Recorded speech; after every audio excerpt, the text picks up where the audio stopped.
Hi guys, just a quick update. I'm feeling rubbish, I'm looking rubbish, and it's a true reflection on how I'm feeling. My sinuses are causing havoc, my eyes are very heavy, my chest is playing up as well, and I don't feel like I've fought this infection off.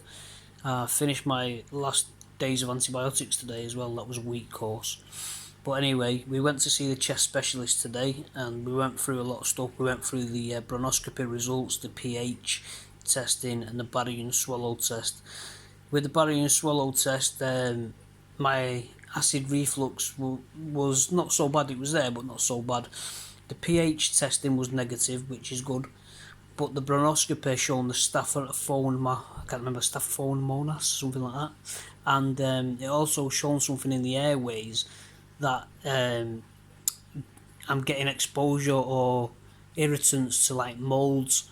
Not that I'm growing aspergillus because I'm negative against that, but that it's showing signs. So they want to keep an eye on that. It's showing signs that it's affecting me, but I don't actually grow aspergillus. The next thing is we talked in deep depth about how this is affecting me, how it's affecting me physically and mentally.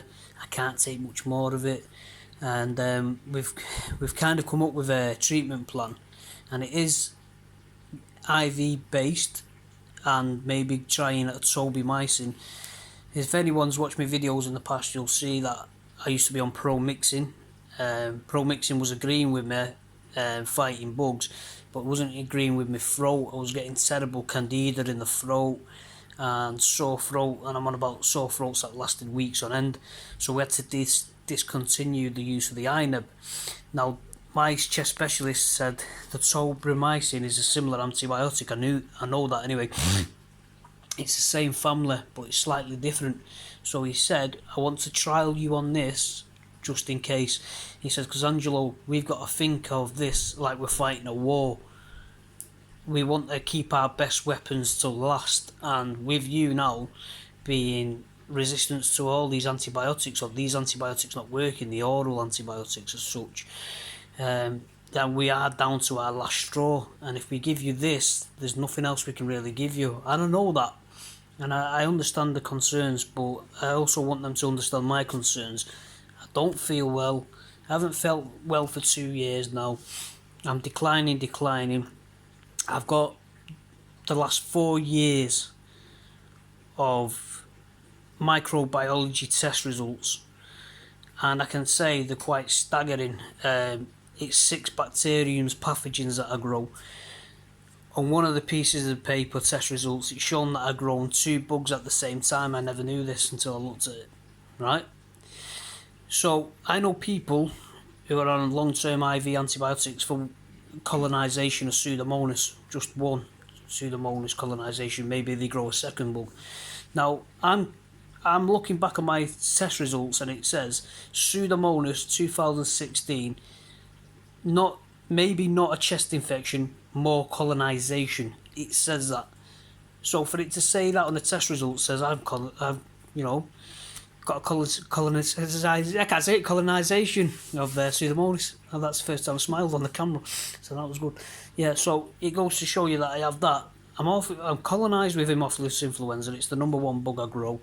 The strep pneumonia, the staphylococcus, the staph aureus, and the catarrhalis I had. So I've had that, and now I've had this Staphylomonas, so I can't even say the name, it's doing my head in. Even the specialist today, it's a tricky one. But yeah, now what we need to come to terms with is we don't know how long it's been there. My specialist told me today this testing doesn't show up in a sputum sample, it only shows up in a bronchoscopy.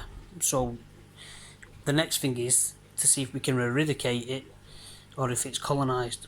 Now, I've told you that I've been feeling poorly for 2 years, and I'm expecting, well, I suspect it's been there for 2 years. Yeah, and then when I've had an infection on top of it, I felt worse, if that makes sense. But yeah, I'm feeling absolutely rotten.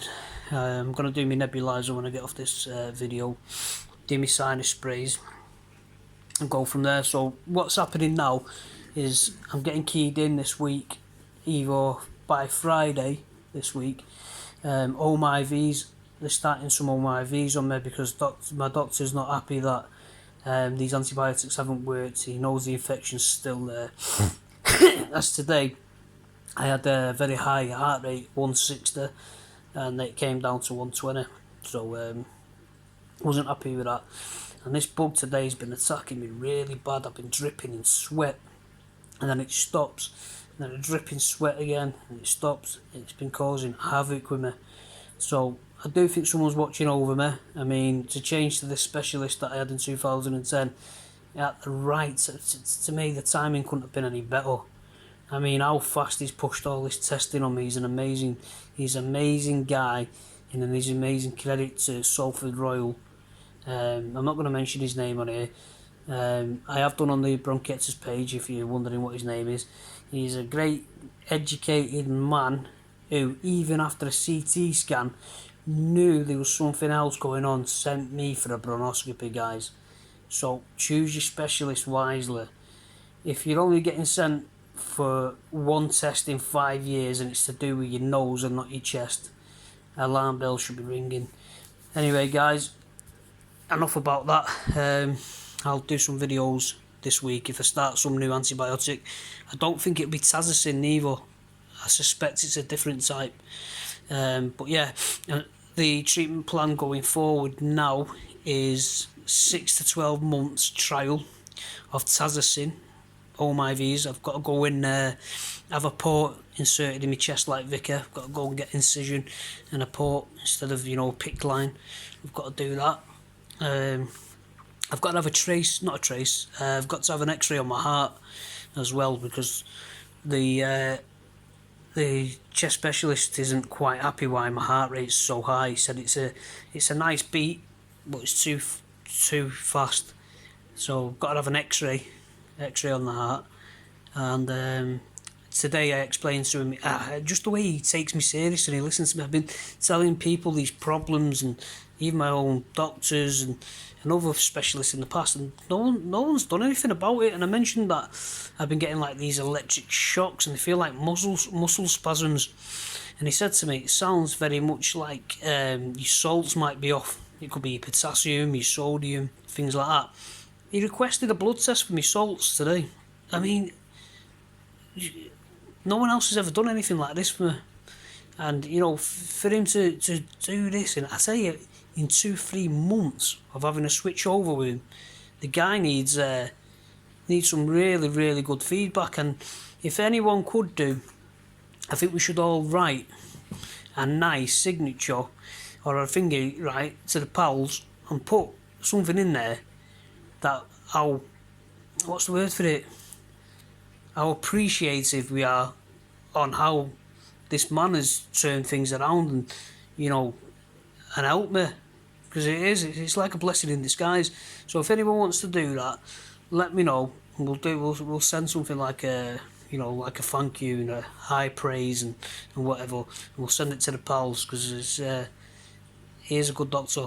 There's not many about these days, guys. There's not many about.